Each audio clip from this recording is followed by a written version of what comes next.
中国人民不惹事儿，也不怕事，在任何困难和风险面前，腿肚子不会抖。 Sebuah RUU baru dari Senat Amerika Serikat mengancam akan memicu perang ekonomi terbesar abad ini. Targetnya dua negara sekaligus, China dan Rusia. Jika RUU ini disahkan, dunia bisa menghadapi guncangan finansial yang belum pernah terjadi sebelumnya.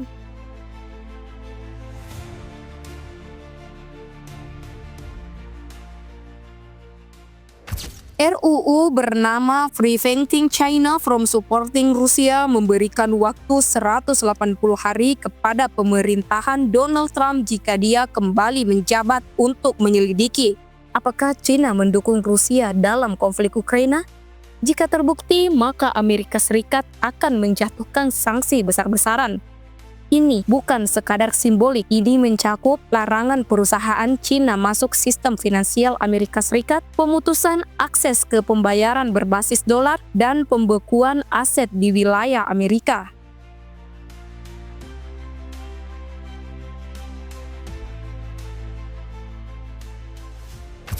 Langkah ini disebut media sebagai bom nuklir finansial.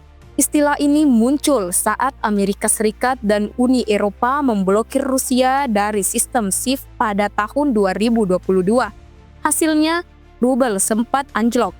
Ekspor Rusia berhenti sementara, dan pasar global panik. Jika strategi serupa diterapkan ke China, negara dengan ekonomi terbesar kedua di dunia, dampaknya jauh lebih luas dan tak terduga. Washington menuduh Beijing menyuplai teknologi, chip, dan peralatan militer tak langsung ke Rusia. China memang tidak mengirimkan tank atau rudal, tapi teknologi dual use yang bisa digunakan sipil dan militer beredar ke tangan Rusia. Inilah celah yang coba ditutupi Amerika Serikat lewat RUU ini.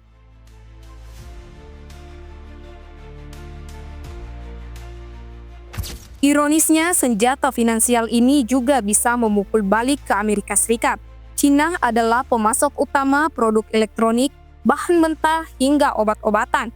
Sanksi besar-besaran akan mempercepat de-dolarisasi, mendorong negara lain ke yuan, BRICS, atau bahkan kripto. Dan jika ekonomi China melambat drastis, rantai pasok global bisa lumpuh. Inflasi bisa meledak di Amerika dan Eropa.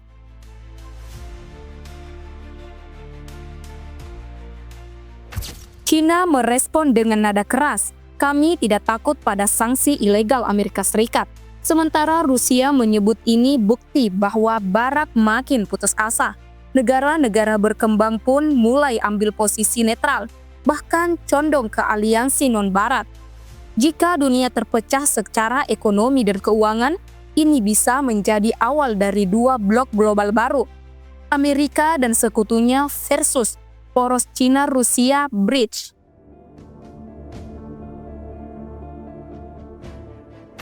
RUU ini belum disahkan, tapi sinyalnya jelas konfrontasi ekonomi global sedang menanjak ke level berikutnya. Pertanyaannya bukan lagi apakah China membantu Rusia, tapi siapkah dunia menghadapi efek domino dari sanksi superpower terhadap superpower? Kalau kamu di posisi pemimpin dunia, langkah mana yang kamu pilih? Sanksi, diplomasi, atau netral? Tulis pendapatmu di kolom komentar.